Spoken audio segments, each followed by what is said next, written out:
Hello student, हम ninth class के first chapter जो हिस्ट्री का जो फ्रांसीसी क्रांति है, हम उसके विषय में बात कर रहे हैं। हमने 3 पार्ट इसके बना चुके हैं। हम 4th पार्ट पे आज बात करेंगे कि जो फ्रांस में राजतंत्र का उन्मूलन है, राजतंत्र की समाप्ति है और गणतंत्र की स्थापना है यहाँ पे, उसके विषय में है। क्योंकि फ्रांस की स्थिति आने वाले वर्षों में भी तनावपूर्ण बनी रही।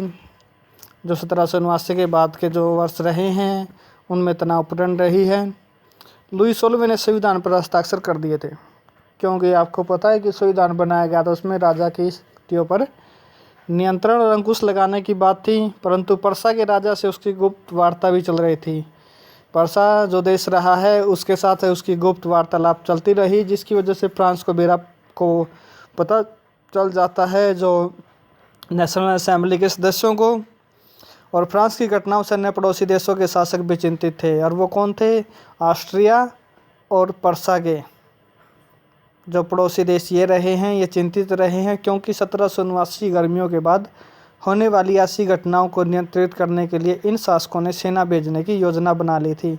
वो इस वजह से चिंतित थे, कहीं जैसा फ्रांस में हुआ है, राजतंत्र को हटाया गया है, कहीं पर्सा और ऑस्ट्रिया में भी ऐसा ही लोगों में जो क्या है राष्ट्र भावना है वो विकसित ना हो जाए, और वो भी जो क्या है यहाँ पर राजतंत्र को उखाड़ फेंकने के विषय में सोचने ना लग जाए। इस वजह से और प्रांतों से हजारों, राज्यों से हजारों स्वयंसेवी सेना में भर्ती होने के लिए जमा होने लगे। लोग अपनी सेना संगठित करने लगे और उन्होंने इस युद्ध को यूरोपीय राजाओं एवं कुलीनों के विरुद्ध जनता की जंग के रूप में लिया है।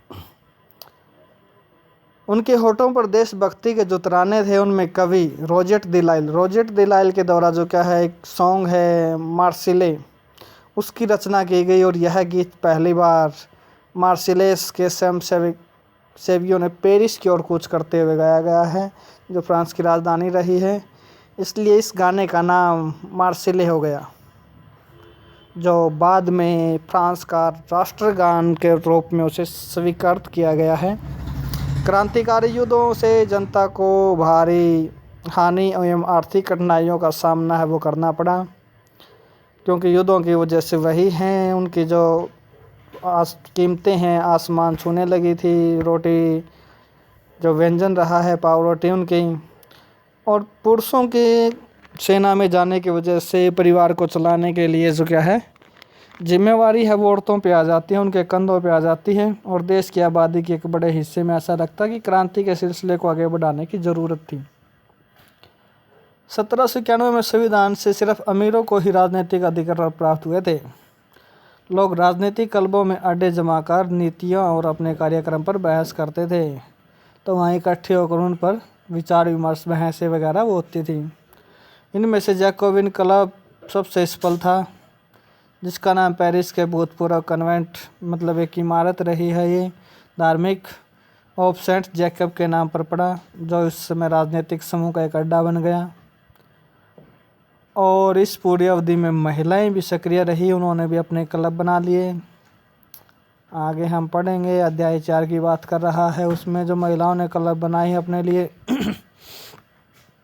जैकोबिन क्लब के सदस्य मुख्यतः समाज के कम समृद्ध हिस्से से आते थे, मतलब उनमें छोटे दुकानदार हैं, कारीगर हैं, जूते बनाने वाले हैं, तो ये इसमें रहे हैं। नौकरी करने वाले, दिहाड़ी मजदूरी करने वाले लोग रहे हैं। जैकोबिन क्लब के जो नेता हैं वो मैक्समिलियन रोबेस्पियर रहे हैं। मैक्समिलियन रोबेस्पियर जैकोबिन क्लब का नेता है। जैकोबिन के एक बड़े वर्ग ने गोदी कामगारों की तरह धारीदार लंबी पतलून पहनने का निर्णय लिया है। गोदी कामगार होते हैं जो कि समुद्र के आसपास इलाके में काम करने वाले लोग होते हैं, उन्हें कहा जाता है।